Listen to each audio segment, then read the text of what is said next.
Welcome to Horse Retirement Adventures. Today we are at Chris's new home, and I come out here to fix these garage door openers. These are linear, and I'm fixing to learn how to fix them.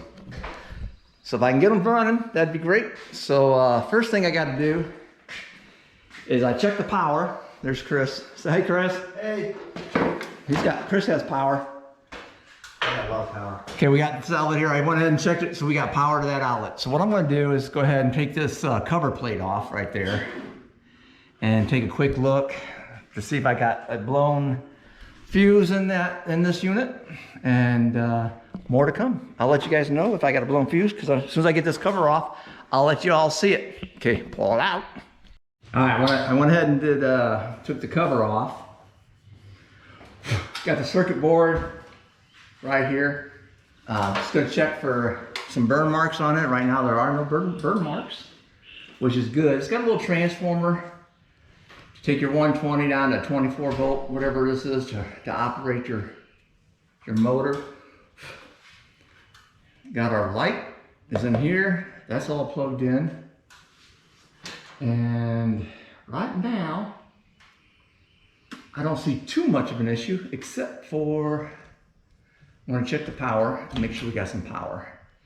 So I went ahead and disconnected our power plug, which is right there. I'm going to plug it in. I want to check, make sure I got power to that unit. And then I want to see if I can find a switch that might be tripped.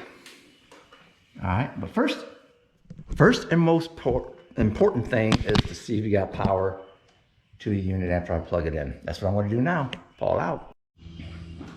Okay, first thing I found out, so far we got power to our unit here. We got power to our circuit board. So now I got to figure out what's wrong with our circuit board that it's not turning on. So with that being said, let me check that. To find that out, I went to my neutral and my hot on our plug, and we had 120, so that tells me I got power to the board itself. And the next thing is to check the board out and see if I got any resets that I can punch and reset. So hopefully that's what it is. More to come. Okay, what I did is I searched the whole board, didn't find anything wrong with that. The close switch, on the side of here, you have an open and a close limit switches, is what those things are. The close switch was engaged, so I went ahead and disengaged that. That gave us power to the unit again. So now I'm going to have to see if the motor's locked up or not. So that's my next thing to do is to see if that motor's locked. But here on this side, you can see the upper and down switches, and that's what these things are right here. Well, when that switch was activated, it shuts the power off to the unit. So I've got that back activated, and now I'm going to go to the door and hit the button and see what it does. I'll go ahead and film this, because if it blows up, that would be kind of cool in the video, right? Let me make sure Chris is underneath it before I do that, so if it blows up, we get the maximum effect. Okay, so I still got nothing at the switch. So that tells me I got another issue. Okay, I got to troubleshoot that, see what's going on with that issue. And let's try that. Nope. See, I don't have any control power on that. See that light? See the little light button right there? That'll light that light. On this one here, it's not shutting on or off. So that tells me that I have a control. This control must be screwed up. So I'm not getting any control on that unit. So more to come. Pull out. Okay, I'm back. Did a little troubleshooting, took me about an hour. So I didn't tape the whole troubleshooting. But on the back of all your controls here, on your garage door openers, you have 3 simple controls. They're 12 bolts. So what I did is I checked between the red and the white, and I got 12 bolts on one set of wires, but not on the other. So I did a little researching, and I came over here to the switch, took the switch off the wall, and checked here, got nothing, no voltage. So that was the wire that was bad. So I took them apart up here, up top. Took those 2 wires apart and wire nutted them together and ohmed them out. Now what ohmed out means that make sure that that red and white wire has continuity, so it's not broken anywhere. Wire nutted them there, came back here, put my meter on here to ohm it out to see if it was continuity. I had no continuity.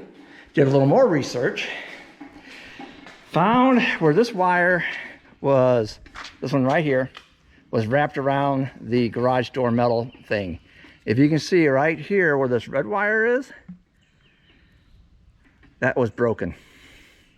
That means that wire, this red wire that went down to the switch, had no continuity. So, easy fix, right? I thought so, and I think so. So I went ahead, pulled some wire back, hooked it back up, checked on here, everything was good. Now I'm going to see if the limits work. That's your down limit, that's your up limit, and she should shut off almost close enough to the other one's at. Now, okay, that's too high. I'm going to reset that limit, so I'm going to take that back down. See, that thing should have shut off a lot earlier than that. So I'll shut it there. On your garage doors, you have a limit switch. I think I showed you that. That's what these little metal things do. And with that happened, when it comes down, it hits that, shuts it off. When it comes up, it hits that. So I got to move this limit switch closer to there. See that switch moving? Because when that metal piece hits that should shut it off. So let's see if that worked or not. Go ahead and go back to your garage door opener.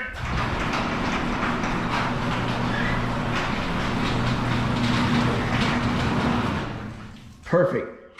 Got them both leveled to shut off the exact same thing past the door opening, which is okay. So again, what that switch does, that's an open switch. As you can see, that metal piece right there, hit that and it shuts the door off.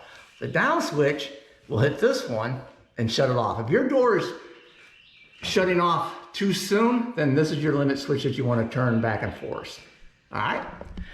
Okay, that's Garage Door Repair 101 by Horsley Retirement Adventure.